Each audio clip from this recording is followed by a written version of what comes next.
കാരുണ്യ ആരോഗ്യ സുരക്ഷാ പദ്ധതിക്ക് 100 കോടി രൂപ കൂടി അനുവദിച്ചു. ധനമന്ത്രി കെ എൻ ബാലഗോപാലനാണ് അറിയിച്ചത്. ഈ സാമ്പത്തിക വർഷം ഇതുവരെ 469 കോടി രൂപയാണ് പദ്ധതിക്കായി നൽകിയത്. ബജറ്റിലെ വകയിരുത്തൽ 679 കോടിയും. രണ്ടാം പിണറായി സർക്കാർ 2900 കോടിയോളം രൂപ കാസ്പിനായി ലഭ്യമാക്കിയിരുന്നു. കുടുംബത്തിന് പ്രതിവർഷം 5 ലക്ഷം രൂപ വരെ സൗജന്യ ചികിത്സ ലഭ്യമാക്കും. ദരിദ്രരും ദുർബലരുമായ 41.99 ലക്ഷം കുടുംബങ്ങൾക്കാണ് സൗജന്യ ചികിത്സ ഇതുവഴി ഉറപ്പാക്കുന്നത്. സ്റ്റേറ്റ് ഹെൽത്ത് ഏജൻസിക്കാണ് നടത്തിപ്പ് ചുമതല. 1050 രൂപയാണ് ഒരു കുടുംബത്തിന്റെ വാർഷിക പ്രീമിയമായി നിശ്ചയിച്ചിട്ടുള്ളത്.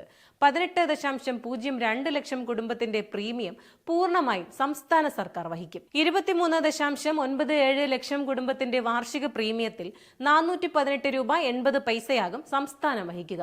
ഇത്രയും കുടുംബത്തിന്റെ പ്രീമിയത്തിന്റെ ബാക്കി ഭാഗമാകും കേന്ദ്ര വിഹിതം. കാരുണ്യ ആരോഗ്യ സുരക്ഷാ പദ്ധതി ഗുണഭോക്താക്കൾ അല്ലാത്തതും 3 ലക്ഷം രൂപയിൽ താഴെ വാർഷിക വരുമാനമുള്ള കുടുംബങ്ങൾക്ക് ഒറ്റത്തവണത്തേക്ക് 2 ലക്ഷം രൂപയുടെ സൗജന്യ ചികിത്സ കാരുണ്യ ബെനവലന്റ് ഫണ്ട് സ്കീമിലുണ്ട്.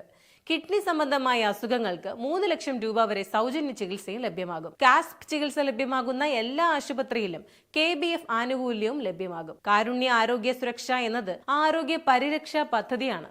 കേരളത്തിലെ ജനസംഖ്യയുടെ താഴെയുള്ള 40% വരുന്ന 42 ലക്ഷത്തിലധികം വരുന്ന ദരിദ്രരും ദുർബലരുമായ കുടുംബങ്ങൾക്ക് ഏകദേശം 64 ലക്ഷം ഗുണഭോക്താക്കളുണ്ട്.